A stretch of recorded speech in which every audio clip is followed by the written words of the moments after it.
যখন সবকিছু ছেড়ে ছুড়ে সবাইকে এক প্রকার জোর করে ধাক্কা দিয়ে যখন হসপিটালের ভিতরে দৌড়ে চলে গেলাম, দেখলাম এক কোনায় একটা একটা সাদা কাপড় দিয়ে লাশ ঢাকা।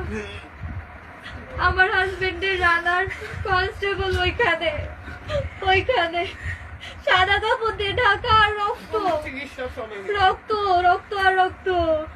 আমি কিচ্ছু মানি নাই, সবাই আমার হাত ধরে আমি সবাইকে ছেড়ে ছুড়ে ওইখানে যে কাপড়টা উঠাই দেখি আমার হাজবেন্ড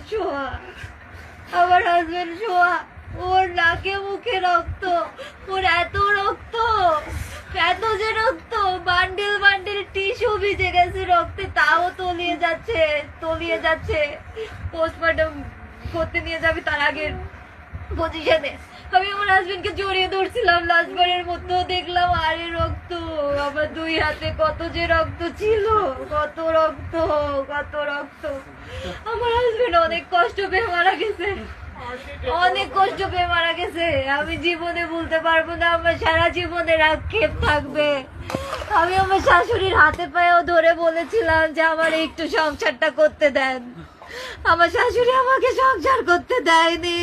আমার আক্ষেপ থেকে যাবে, আমার বয়স 20, আমার সারা জীবনের আফসোস থেকে যাবে আমার হাজবেন্ডকে নিয়ে, যাকে আমি জীবনে প্রথমবার ভালোবেসেছিলাম, আমার স্বামীকে, তাকে নিয়ে।